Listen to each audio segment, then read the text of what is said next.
Hey guys, let's get more news about Lakers, but first, don't forget to subscribe and leave your like. NBA Draft, Lakers' first significant decision of J.J. Redick era looms with first-round pick. As J.J. Redick was formally introduced as the Lakers' new head coach on Monday at the franchise's practice facility, player development quickly became a phrase used by both Redick and general manager and vice president of basketball operations Rob Pelinka to describe their vision for the organization. When we embarked on this search, it was really important for us to see if we could do something a little bit different, Pelinka said. And quickly in our conversations with JJ, it was very evident that he had a unique perspective and philosophy on basketball and how it's to be taught. When we sat down in Chicago at the NBA Draft Combine in May, we shared a basketball philosophy that was very similar. And it was based on high-level strategy. It was based on a certain way of communicating with players and teaching them. And probably most importantly, prioritizing player development. This new, salary, cap system that we're now under in NBA, there's a hard system with a first and second apron.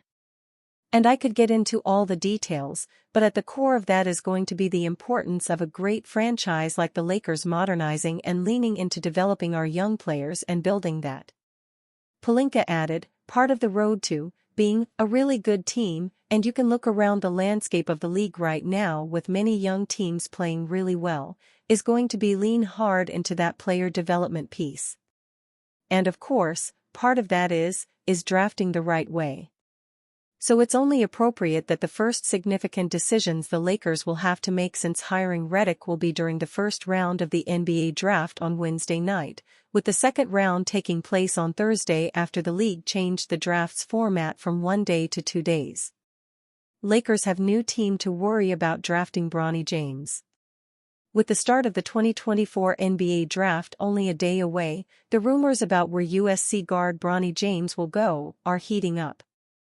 Throughout the entire draft process, James has been consistently linked to the Los Angeles Lakers with the number 55 overall pick, as his dad plays for the team. Bronny has only worked out for the Los Angeles Lakers and Phoenix Suns, making it seem as if those are the only teams that could draft him. However, James' agent, Rich Paul, threw a few more teams in the mix in an interview last week with ESPN's Jonathan Givony. Paul mentioned the Minnesota Timberwolves, Dallas Mavericks, and Toronto Raptors could be potential landing spots for Bronny. Nonetheless, the Lakers might have to worry about the Raptors, who hold the 31st overall pick at the top of the second round. Raptors assistant general manager Dan Tolzman was asked by reporters Tuesday about Paul's comments last week suggesting that Toronto could draft James. Tolzman gave an interesting answer that leaves some intrigue heading into the draft on Wednesday night. I think all these players are guys we're looking at, Tolzman said, hat tip Josh Lewenberg of TSN. He's in the mix. Every player on the board we're looking long and hard at, and I wouldn't say we've ruled anybody out. When looking at Tolzman's comments, one could infer that this is just GM speak, as the Raptors will kick off the top of the second round on Thursday afternoon. However, who is to say that the Raptors aren't thinking about taking Bronny at number 31? It would be a bold decision by the Raptors front office as James didn't have a great freshman year at USC. But at the same time, he was working his way back from a serious health issue that derailed his lone season with the Trojans. The Raptors are a young team with a good core, featuring Scotty Barnes, R.J. Barrett, and Emmanuel Quickley. James could fit in with that group as he wouldn't have the immediate pressure of playing in Los Angeles or with his father. At the same time, it's hard to envision James getting a ton of minutes with Toronto or Los Angeles as he'll need more reps in the NBA G League next season. The oddsmakers still believe James will be drafted by the Lakers, -145 on FanDuel Sportsbook, so we will see how everything unfolds over the next 48 hours. Lakers have traded for $160 million, clutch client on wishlist, report. In what is expected to be a massive NBA offseason for the Lakers and new coach J.J. Redick, a slew of names and possibilities have been floated as the pieces that could remake the team as it tries to maximize the remaining years it has with star forward LeBron James, who turns 40 at the end of this year. And Yahoo Sports has added a new name to the mix, Blazers forward Jerami Grant. Grant, a client of Clutch Sports, the Rich Paul-led agency that also reps James and fellow Lakers star Anthony Davis, is probably as well known for this contract as his production.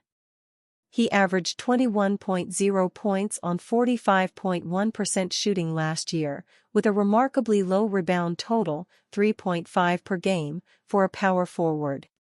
He struggled with injuries, playing just 54 games for the lowly 21-win Blazers.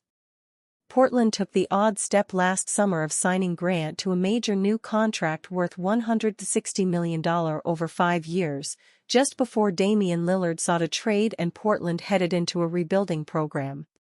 Jerami Grant, a client of Clutch Sports CEO Rich Paul, is believed to be another potential addition on the Lakers' wish list, according to league sources, Yahoo's Jake Fisher reported. Because of Grant's onerous contract, it might not be too difficult for the Lakers to obtain him, as long as they're willing to take on the burden of paying an average of $32 million per year for a player who has pretty clear weaknesses. They would not have to give up guard Austin Reeves and likely not last year's first-round pick, Jalen Hood-Schifino.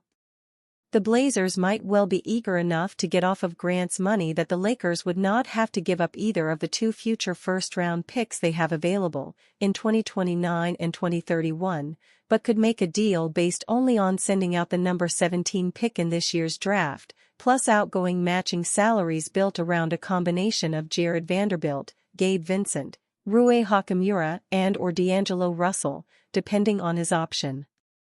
The draft is Thursday and is generally considered a weak crop of players. The Lakers are a very strong candidate to make a move before then. Los Angeles has also made that number 17 selection available via trade, sources said, as the Lakers have evaluated the market for a significant contributor alongside James and Davis, Fisher wrote. Fisher did make mention of the possibility of the Lakers rekindling talks around point guard DeJounte Murray of the Hawks, who is one of the big names on the trade market as the draft nears. It is clear that the Lakers have a few priorities to address in the coming weeks. The first is to find a star who can play alongside both James and Davis, and Grant's athletic style could work well in that regard. But the Lakers need three-point shooting badly, as the team ranked just 24th in three-pointers made per game, at 11.8. It's tough to win that way in the modern NBA, especially after the Celtics just showed what deploying 5 perimeter shooters at once can accomplish. Boston made 16.5 threes per game this year. Fisher wrote, Redick left various players and their representatives with the impression the first-time head coach is going to value positional versatility, three-point shooting and playmaking for lineups that can optimize LeBron James off the ball, sources said. Grant can help there. In his 2 seasons with the Blazers, he has become a three-point marksman, shooting 40.1% from the arc on 5.7 attempts in 2022-23 and making 40.2% on 5.1 attempts last year. His average of 2.1 made threes per game would have tied him with James for number 2 on the Lakers last season. And you fan? What do you think of the situation of Jerami Grant? Leave your opinion in the comments.